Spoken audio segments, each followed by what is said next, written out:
Welcome back to the shop. I'm Dave, and this week I'm continuing to work on the floor of this 1952 Dodge M37. As you might recall, last week I put 8 inches on the back of this cab to extend it out. That way I'll be able to put the modern seats in and some electronics behind it. So last week I cut out the floor so it's approximately level across the whole cab here. And as for this hump here, I'm hoping to replicate it throughout to the back, reusing some of the old steel that I was able to cut out from it.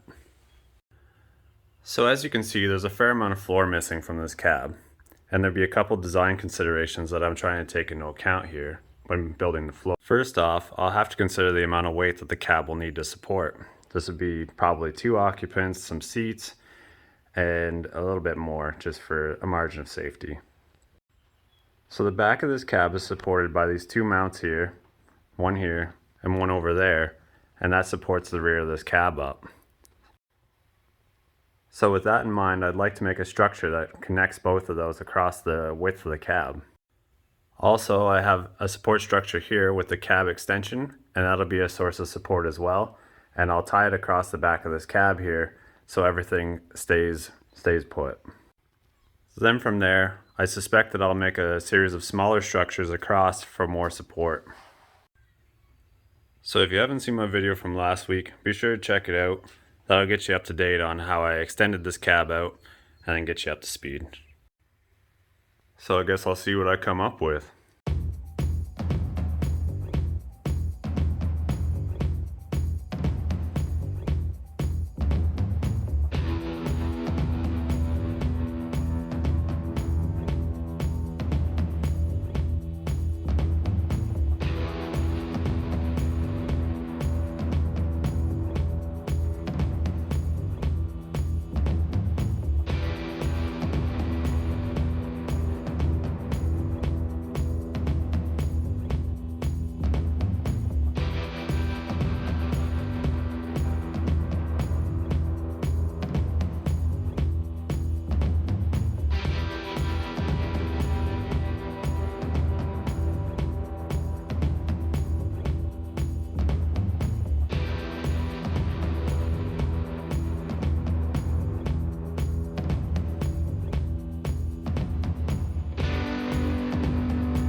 So this is what I came up with for the under cab support. I started with some bar here. This is 2 inches wide by 1/8, and it's mounted vertically, attaching from this side to that side and then welding in the floor pan. I'm keeping the floor pan in for now. I don't see a reason to get rid of it. And then I was able to use some of the bends on the floor pan to make the cab more rigid. At the back of the cab here, this is 3/4 angle, and it's supported from the rear frame over there, and it ties in over here. And then I have a ladder structure here that ties into the central bar here as well. And then here, to make the bar more rigid, I've attached it here on the one side of the floor pan, and it goes over and connects over here. And then this is a piece of 4" by 1/4. This is going to help with the seat support. And then I'm going to add the same thing on the other side here. I have all these chunks of square tubing cut out, and this is so I can dial in the placement of the seats here. Next up, I'm going to put in that other piece there, right along here, and then I'm going to add some 16 gauge to the back here. I should show how I cope these angles here. So what I do is I take a square and I slide it over to the edge here. Make sure your panel's in here straight where you want it to sit along this. And then you mark out the side of the panel here. Mark it out on this marker on the ruler here. And then I keep everything 90 degrees as much as I can. And then I'll draw as I just keep it held up tightly against the outside of this cab. And then what happens is I'll just slowly move this up, keeping everything square. And then that's your radius that you got to cut out. And then after you got a nice radius.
Now that I got this floor mostly welded in, I'm going to start with putting the seat in. I've marked on the B-pillar here where the old seats used to sit with this yellow paint marker, and it's just above where the door striker is. So I'm trying to put the seats here roughly in the same position as the original seats in terms of height, and to do that I've cut out some pieces of 2x2 tubing just to give the seat a bit of elevation. I'll need this elevation so I can sit higher in the cab so I can see over the front of this truck. So here I got both seats in now, and I got them lined up according to their front bases here, just with this long level. And now I'll start to tack in some of the supports. I got the supports tacked in and the seats bolted down, and they're not going anywhere. And then I found this ammo can here that I should be able to use as a console. It'll just sit on the two supports where the old console used to sit on the old Ram, but I think that's a nice addition. I might end up raising this ammunition can up a little bit to use it as an armrest, but I'll see how it goes for now.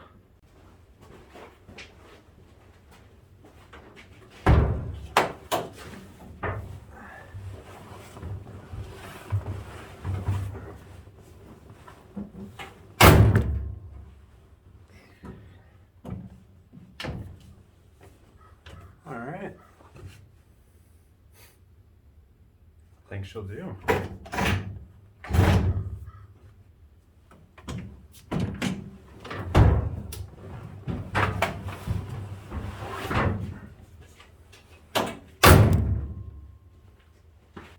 So what's power seats at a functional test?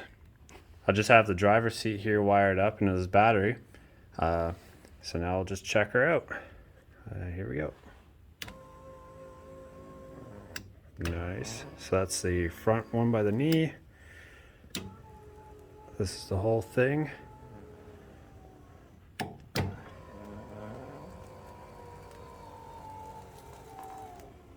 Good. Forward.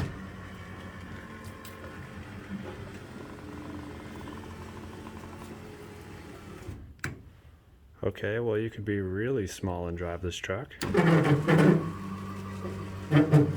Sounds like she might need a little grease. Alright, and that's all the way back and without it reclined. And then what else we got? Oh, that's the lumbar. Bring seat down. All right, and then you can adjust the rake of it. Cool. And it's even got lumbar support.